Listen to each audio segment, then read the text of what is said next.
Tractor, trolley, truck घेऊन मंत्रालयावरती मोर्चा काढणार. शेतकऱ्यांसाठी प्रहार आक्रमक.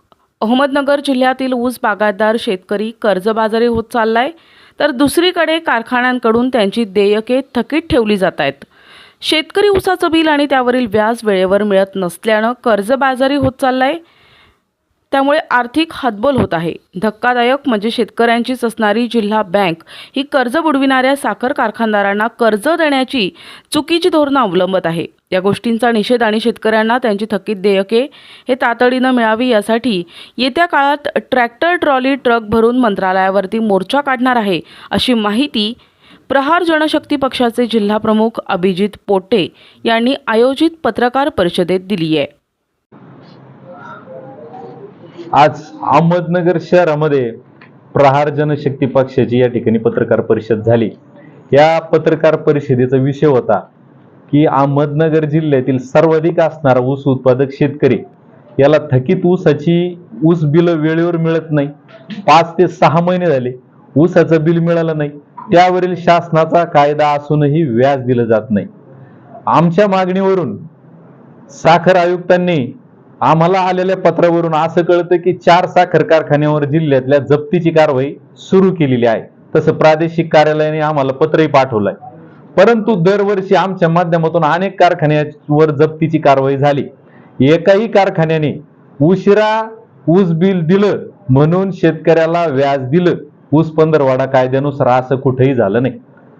आणि जी कारखाने खरोखर शासनाची फसवणूक करतात आणि त्यांच्यावर कोट्यावधी रुपयाचं कर्ज झालेलं आहे आणि त्यांची परिस्थिती नाही कर्ज फेडण्याची, आपल्या जिल्ह्याचे निबंधक असतील, आपल्या जिल्ह्यांची शेतकऱ्यांची समजली जाणारी जिल्हा बँक जिचं आशिया खंडात नाव होतं, अशी बँक अशा कारखान्याला बिनबोभाट कर्ज मंजूर करते अशी माहिती आमच्या सूत्रांकडून आम्हाला खात्रीलायक सूत्रांकडून मिळाली.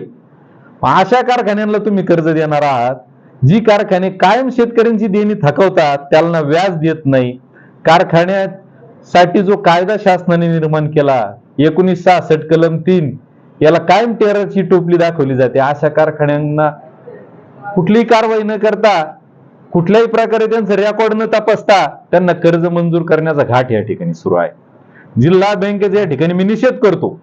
आणि दरवर्षी आमच्या माध्यमातून फक्त जप्तीची कारवाई सुरू होते आणि पुढे काहीच होत नाही. शेतकऱ्यांना व्याज मिळत नाही. जप्ती झाली, अमुक झालं, तमुक झालं, पण शेतकऱ्यांच्या पदरात काय पडलं? म्हणून या पावसाळी अधिवेशनात नामदार बच्चू कडू साहेबांच्या माध्यमातून आम्ही जी काय आतापर्यंत अभ्यासपूर्वक जी आकडेवारी आम्ही दिली, या आकडेवारीच्या आधारावरती आम्ही या पावसाळी अधिवेशनात या ऊसाच्या विषयावर तारांकित करणार. थकीत देयके मिळतीलच, परंतु त्या थकीत देयकावरील शेतकऱ्यांना व्याज मिळालं पाहिजे ही भूमिका आमची आहे. आणि या पावसाळी अधिवेशनात तारांकित होईल, मात्र आम्ही एवढ्यावर थांबणार नाही. आम्ही मंत्रालयावरती या अहमदनगर जिल्ह्यातील शेतकरी ट्रॅक्टर, ट्रॉली, मिळेल ती साधनं, ट्रक, टेम्पो घेऊन आम्ही अधिवेशन काळामध्ये मंत्रालयावरती नामदार बच्चू कडू साहेबांच्या मार्गदर्शनामध्ये जाऊन धडकणार. आणि नुसतं धडकणार नाही, ही भूमिका आमच्या ऊस उत्पादक शेतकऱ्यांसाठी न्याय मिळाल्याशिवाय आम्ही मागे येणार नाही. आणि ही लढाई आमची आरपारची असेल एवढं सांगतो.